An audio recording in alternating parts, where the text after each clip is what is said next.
Hello everyone, dear student, myself Shishila Mani here.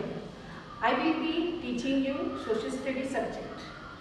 See, this is our history textbook, standard 5th. The name of the chapter is What is History? History, a science that tells us about events in the past. See students, the definition of history is given here as it is a science that tells us about the events in the past. Last year you might have studied in 4th standard the life of Chhatrapati Shivaji Maharaj and his mission of establishing Swaraj. Okay, so the time before the birth of Shivaji Maharaj was about 400 years before now, or in the other words, the time 400 years ago. The time before the birth of Shivaji Maharaj के birth के समय यानी आज से 400 years before, right? Okay. Now, for our convenience, we divide the time in different ways. Often we use the words now, some time ago. See students, when we study history, we use the words now, some time ago, after some time, today, yesterday, tomorrow, or this year, next year, etc. So when we use these words, actually we are measuring time in our minds. Why do we use these words now, today, tomorrow? We measure the time in our minds while using these words. Now, today and this year are the terms that indicate the present. Some time ago, yesterday and last year are the terms that indicate the past. After some time, tomorrow and next year are the words that indicate the future. So when we use all these words while studying history, what do? We learn about the past, the present and the future. All the three, past, present and the future, can be indicated by using these words. Now, the past includes many events that have already taken place. For example, now say students, if you are 10 years old, suppose today, so it means that when I have to speak about an event that took place during your birth, at the time of your birth, I will use the word ago.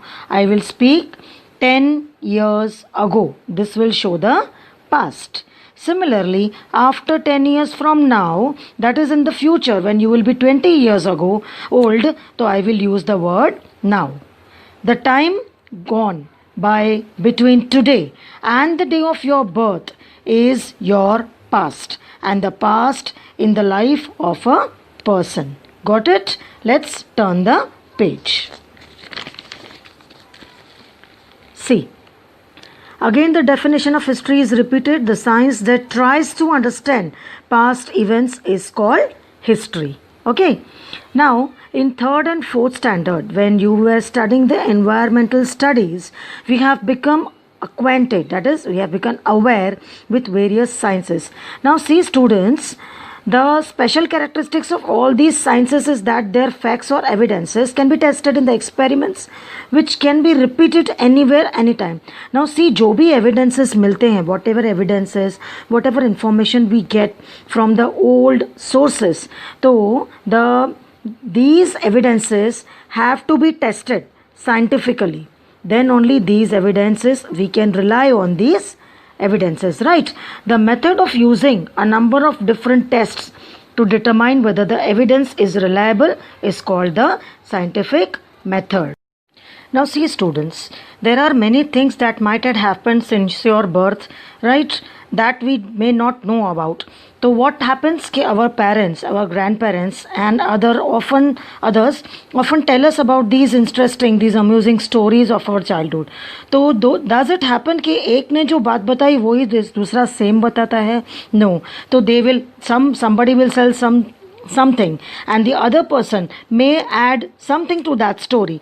So the narrations, there is differences in their narrations. If the same event is repeated from one person to the other, there may be some additions or deductions. So there will be differences in their narrations.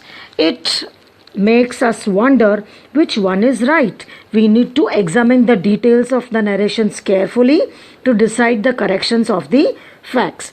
So what we do, we ask from the other person, then again other person, and then we check, we examine which one is the right. Same happens in history also.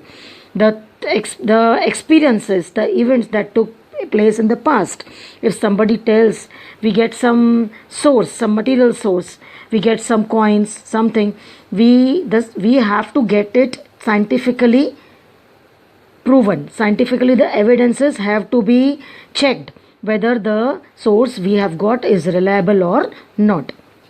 Now, it is not possible to conduct experiments to recreate the events that have happened in the past.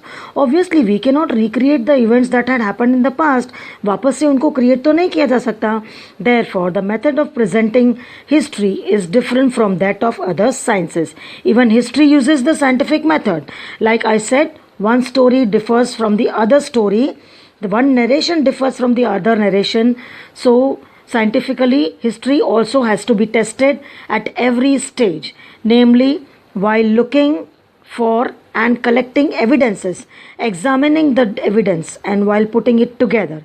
When required, help is also taken from the other sciences.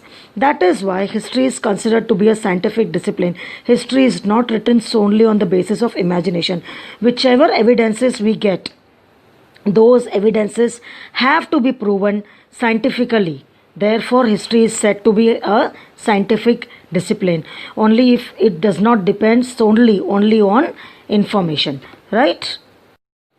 Solely on the basis of imagination. Okay. Ancient objects, structures, sculptures, pots, coins, inscriptions, copper plates, books, manuscripts, traditional stories and songs remembered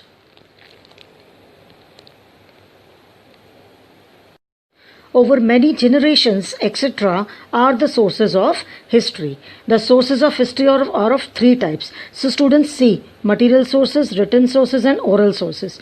Material sources, the pots, the coins, the bones which we get during excavations are all the material sources. Written sources, the books, the carvings on the temples, the manuscripts are the written sources. Oral sources are the folk songs, the sloks we hear, slokas, the abhangas, legends, proverbs. These are called oral sources. These three are the types of the sources. With the help of these three sources, we come to know about the history, about the past.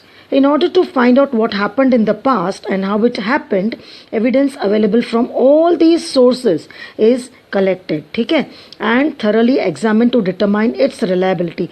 Whatever sources are collected, those are examined very thoroughly, very nicely, scientifically they are proven, and then only they become reliable. Then only we can depend on those sources. With the help of the evidence that stands, that these tests, past events are put in a proper sequence. उसके बाद then the events are put in proper sequence. जो पहले हो उसको पहले, यानी line by line, chronologically, and a historical account is written. This is the scientific method. Okay. Now see students, as you might have studied in environmental science, the science is related, like the science is related with the environment, the pollution and its solution, history is also related. It's also a science only which is related to the studies of events of the past. जिस तरह से science is the study of environment, pollution, similarly history is the study of events of the past. It is also a science, right? Now, individuals or collective actions of human beings have consequences. Obviously, if an individual does a work or the work is done in collectively, that is in union, all the works have consequences. They result in environment that may be either favorable or unfavorable for the progress of the society. Whatever action is taken, whether it is individual or whether it is collectively actions are taken, the consequences will be obviously there, result obviously hogi, whether it will be favorable, good, or unfavorable, not good for the progress of the society. This affects our day to day life. For example, if the people of a village work together and help one another, the village makes good progress.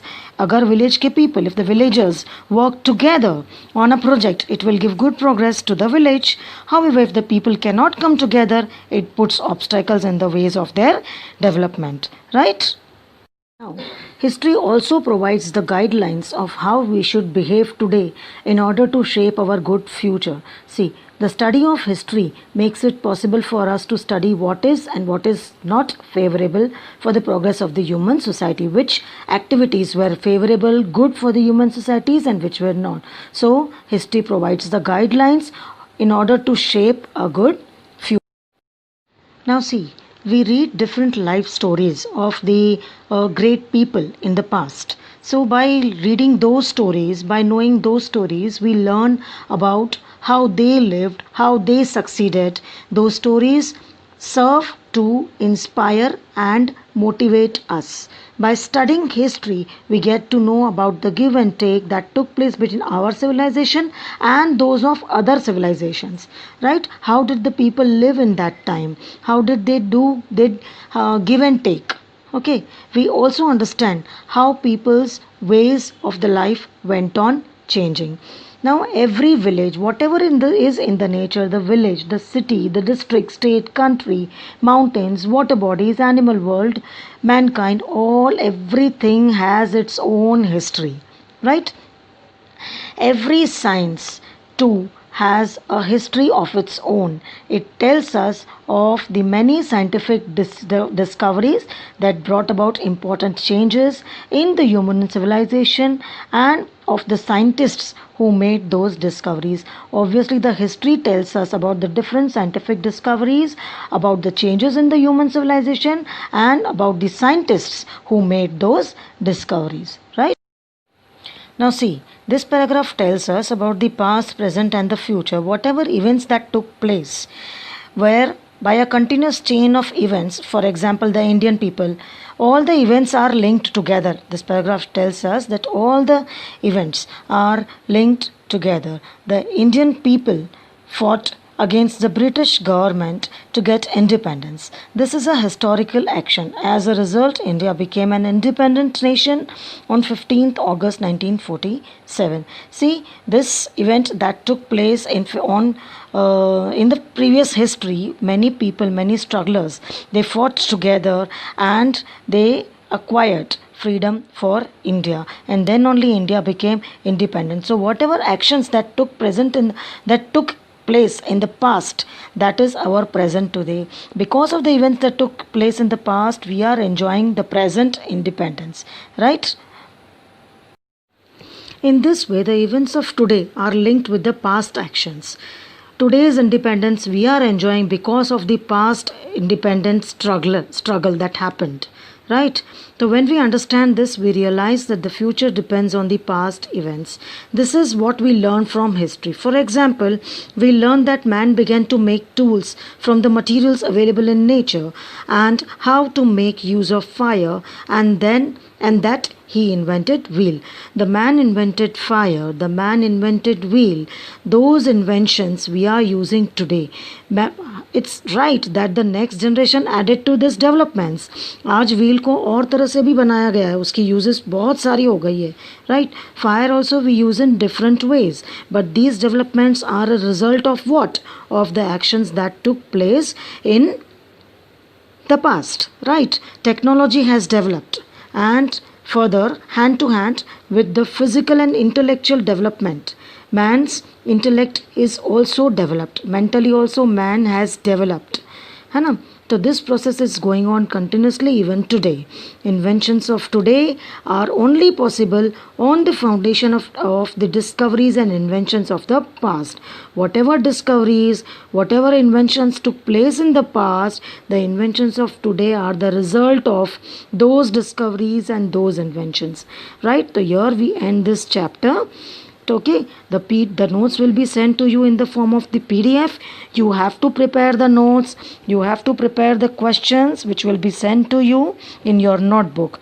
Okay, you may be called to school for the checking of your notes. Thank you.